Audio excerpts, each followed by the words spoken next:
सुप्रभात बच्चों, आज विसर्ग संधि का अध्ययन करेंगे। विसर्ग संधि किसे कहते हैं? तो विसर्ग के बाद स्वर या व्यंजन आने पर जो विकार सहित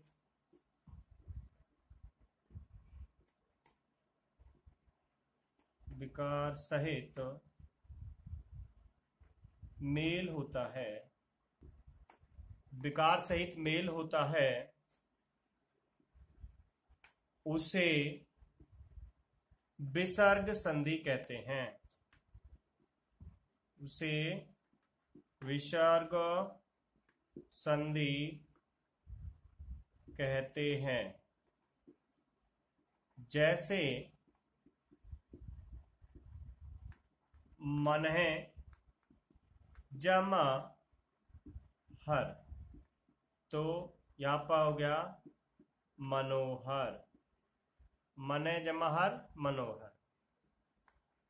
अतः जमा एव, ये बन गया अतएव। अब हम विसर्ग संधि में विसर्ग किस प्रकार अन्य वर्णों में परिवर्तित होता है उसका अध्ययन करेंगे। कहता है विसर्ग से पहले और बाद में दोनों ओर ए हो, तो विसर्ग से पहले और बाद में दोनों ओर क्या हो? ए। दोनों ओर ए हो तो ए किस में बदलेगा? ओ में बदल जाएगा। अगर वो कहता है विसर्ग से पहले और विसर्ग के बाद, ठीक है, दोनों तरफ ए हो तो ये बदलेगा ओ में, ठीक है। जैसे मन है जमा अनुकूल, मन है जमा अनुकूल, तो मन हो गया, विसर्ग ओ में बदल गया तो बन गया मनो अनुकूल, ठीक है। जैसे यशः जमा अभिलाषा, यश जमा अभिलाषा, तो यश विसर्ग ओ में, अभिलाषा, ठीक है। तो ये बन गया यशो अभिलाषा, ठीक है। विसर्ग से पहले और बाद में दोनों ओर ए हो तो ओ में बदल जाता है। जैसे मन जमा अनुकूल मनोनुकूल, यश जमा अभिलाषा यशो अभिलाषा। अगला इसी का नियम है, वह कहता है विसर्ग से पहले ए तथा बाद में किसी भी वर्ग का तीसरा, चौथा, पांचवा वर्ण हो। विसर्ग से पहले ए, ठीक है, और वह कहता है बाद में किसी भी वर्ग का तीसरा, चौथा और पांचवा वर्ण हो तो विसर्ग, वह कहता है हो तो विसर्ग किस में बदलेगा? ओ में, तो विसर्ग ओ में बदल जाएगा, ठीक है। जैसे मने जमा ज, तो क्या बनेगा? मन हो गया, विसर्ग किस में बदला? ओ में, तो क्या बन गया? मनोज। मने जमा जय मनोज। या दूसरा वाला पया जमा द, तो क्या बन गया? यह हो गया, विसर्ग किस में बदला? ओ में, तो क्या बन गया? पयोध, ठीक है। पय जमा दे पयोद। दूसरा तपह जमा बल, क्योंकि तप विसर्ग ओ में, तो क्या बन गया तपोबल। ठीक है, एक और उदाहरण देखिए, पय जमा धर, तो पय हो गया विसर्ग ओ में बदल गया, तो किस में बदल गया पयोधर। वह कहता है विसर्ग से पहले ए और बाद में किसी भी वर्ग का तीसरा चौथा पांचवा वर्ण हो तो विसर्ग ओ में बदल जाता है। इसी प्रकार वह कहता है विसर्ग से पहले ए और बाद में, कहता है विसर्ग से पहले ए और बाद में य, रे, ले, बे, है में से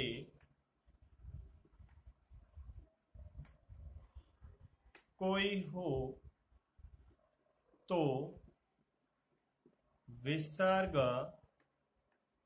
ओ में बदल जाता है।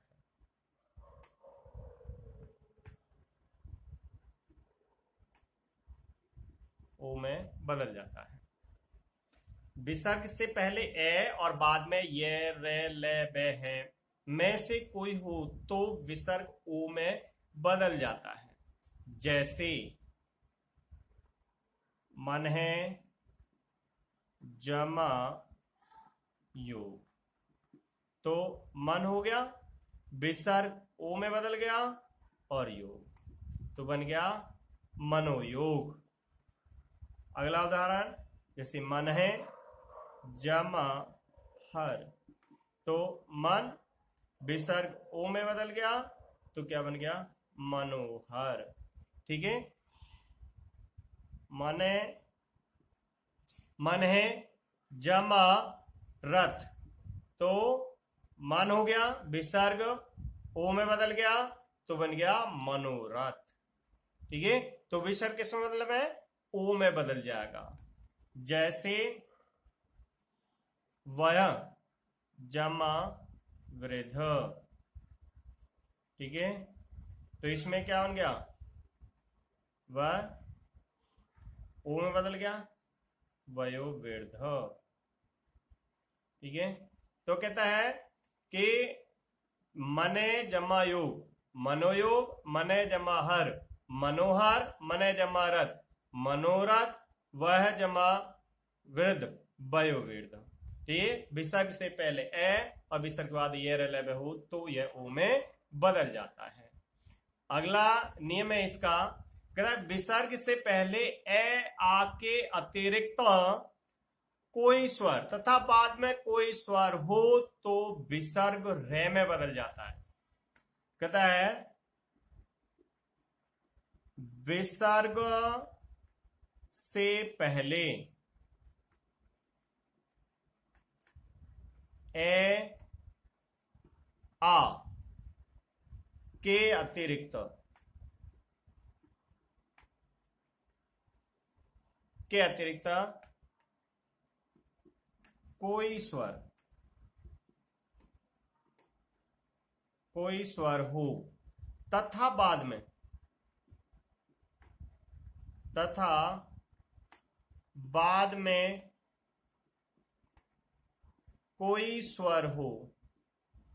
कोई स्वर हो तो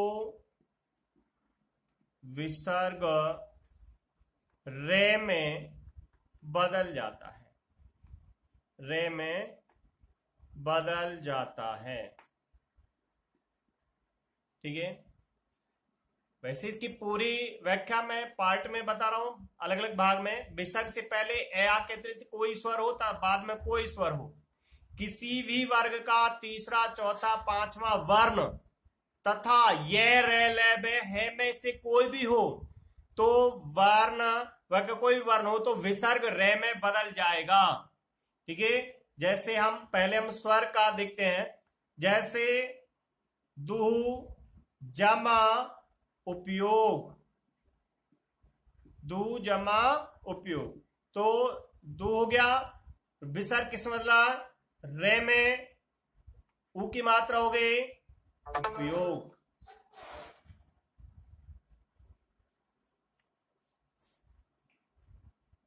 दु जमा उपयोग दुरुपयोग, ठीक है। या इसी का दूसरा उदाहरण, जैसे निहि जमा आकार, निहि जमा आकार, तो नी हो गया, विसर्ग रे में बदल गया आकार, तो क्या बन गया निराकार। दुहु जमा आशा, ठीक है।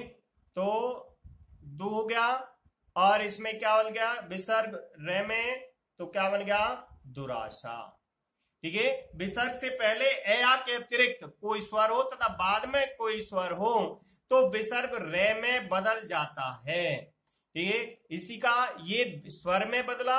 अगला है विसर्ग के बाद, वह कहता है तीसरा चौथा पांचवा वर्ण हो, विसर्ग के बाद तीसरा चौथा पांचवा वर्ण हो तो रे में बदल जाएगा।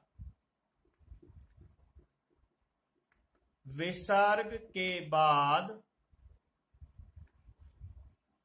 किसी भी वर्ग का तीसरा चौथा पांचवा वर्ण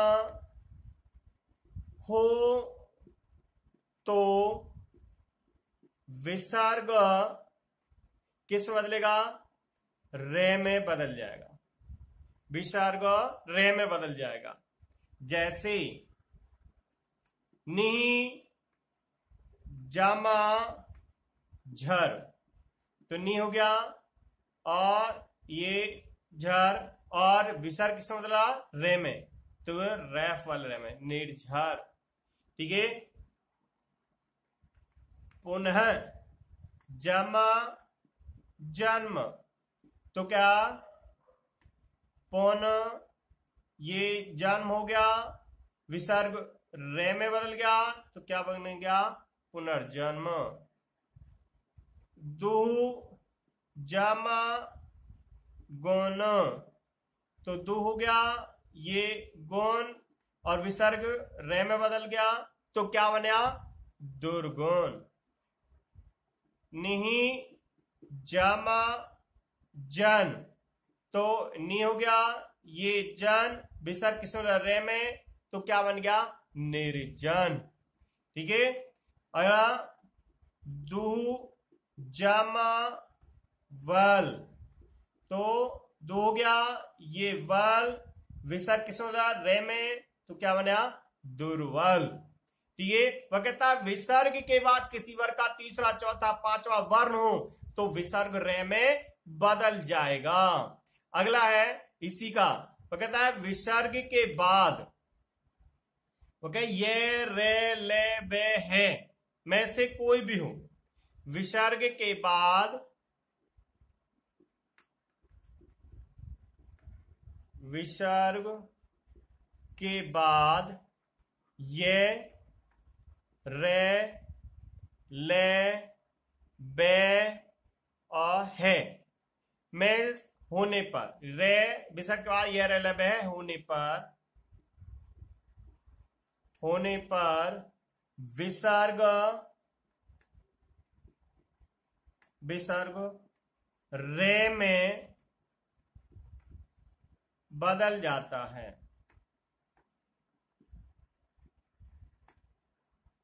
रे में बदल जाता है। जैसे निहि जमा विकार, तो नी हो गया, ये हो गया विकार और विसर्ग किस में बदल गया रे में, तो क्या बन गया निर्विकार। दुहु जमा वल, ठीक है। अब दुहु जैसे वहां पर दु जमा वल था और यहां पर हो जाएगा दु जमा लव, क्योंकि यहां पर क्या है, ले है, तो यहां पर क्या बन जाएगा, दू हो गया, और ये हो गया लव, और विसर्ग किसमें बदला, रे में, तो क्या बन गया, दुर्लभ। अंतः, अंत है जमा यामी, ठीक है, तो क्या बनेगा, अंत हो गया, ये लिख दिया यामी, और विसर्ग किस में बदला, रे में, तो क्या बन गया, अंतर्यामी, ठीक है। दूसरा है दू जमा व्यवहार, दू जमा व्यवहार, तो इसका हो गया दू, ये हो गया व्यवहार, ठीक है। अब विसर्ग का क्या बना, र, तो क्या बन गया, दुर्व्यवहार, ठीक है। तो यहां पर क्या है, जो विसर्ग के बाद ये रे ले होने पर विसर्ग रे में बदल जाता है।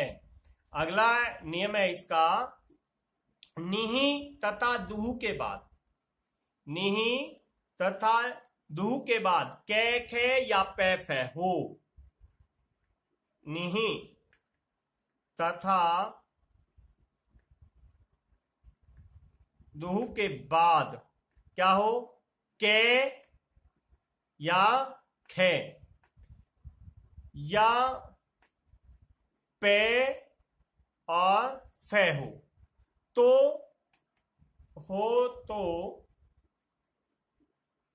विसर्ग, विसर्ग किस में बदलेगा, बे शे में, किस में बदलेगा, शे में।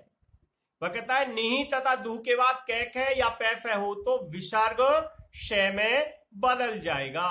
जैसे इसका उदाहरण है, निहि जमा कपट, निहि जमा कपट, तो नी और विसर्ग किस में बदला, शे में, तो क्या बन गया, निष्कपट, ठीक है। जैसे दुहु जमा काल, तो दू हो गया, विसर्ग किस में बदलेगा, बदलेगा श्रेय में, तो दुष्काल, दू जमा काल दुष्काल। या दूसरा दुहु जमा प्रभाव, ठीक है, तो दू हो गया, विसर्ग किस में बदल गया, श्रेय में, और ये हो गया प्रभाव, क्या बन गया, दुष्प्रभाव, ठीक है।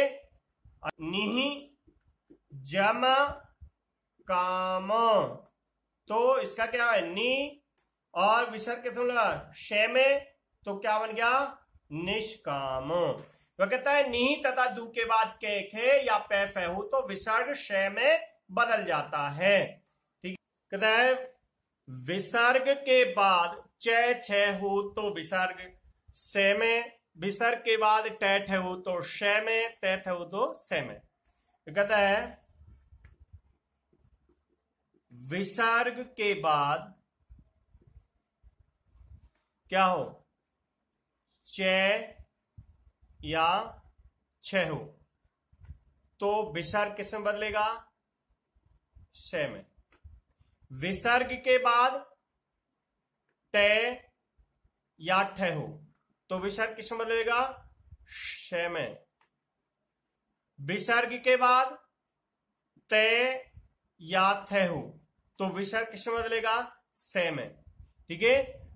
चे छे शे में, टे ठे शे में, और ते थे से में। जैसे इसका उदाहरण देखते हैं, दू जमा चरित्र, ठीक है, दो हो गया, विसर्ग किस में बदला, शे में, तो दुष्चरित्र, ठीक है।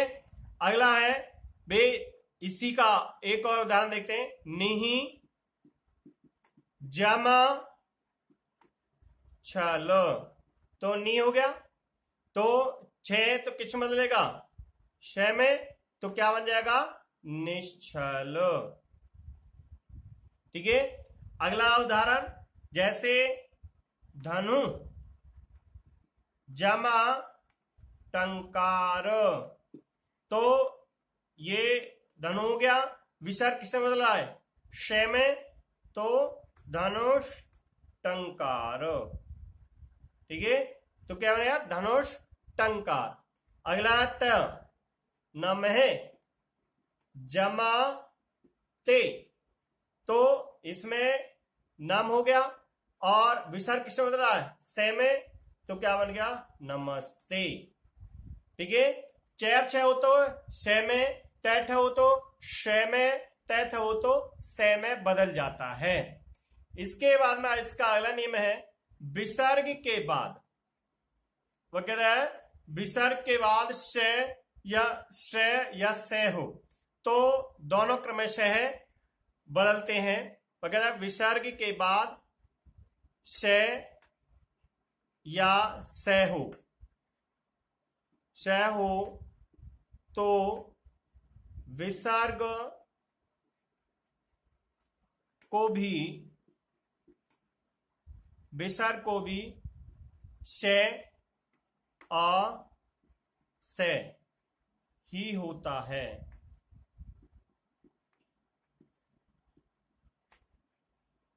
हो जाता है। जैसे उदाहरण देखते हैं, दुहु जमा सील। अब दु जमा सील, वह कहता है विसर्ग के बाद से या से हो तो विसर्ग से में हो जाता है। अब दो हो गया, अब इसका विसर्ग इसी से में बदलेगा तो क्या हो रहा है, दुष्शील। ठीक है, अगला उदाहरण देखते हैं, जैसे निहि जमा सार, तो ये विसर्ग किस इसी से में बदलेगा। ठीक है, तो निशार। इसका सीधा सीधा एक नियम है, विसर्ग के बाद से हो तो ये अपने क्रम से वो विसर्ग उसी से में बदल जाता है। जैसे दुजमा सा सील दुशील। ठीक है, दुजमा शासन दुशासन। ठीक है, तो दुहु शासन भी लिख देते हैं, उसको विसर्ग भी बीच में, और नी जमा सार निशार। अगला नियम है, विसर्ग से पहले ए और बाद में ए आ के अतिरिक्त कोई स्वर हो तो विसर्ग का लोप हो जाता है। विसर्ग से पहले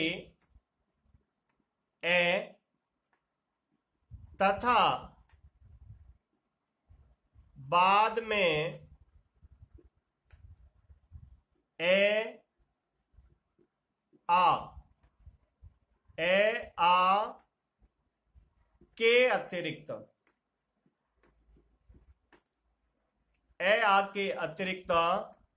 के अतिरिक्त कोई भी स्वर हो, विसर्ग से पहले ए तथा बाद में ए आ के अतिरिक्त कोई स्वर हो तो विसर्ग का लोप हो जाता है। विसर्ग का लोप हो जाता है। जैसे कहता है अतः जमा एव, तो क्या बनेगा, विसर्ग का लोप हो जाएगा और ऐसे ही लिख जाएगा अतएव। यहां पर विसर्ग संधि समाप्त होती है। दास संधि तीनों ही स्वर व्यंजन विसर्ग संधि कंप्लीट होती है। आप ध्यान से इसका अध्ययन करें और अपने कंपटीशन की तैयारी करें। धन्यवाद।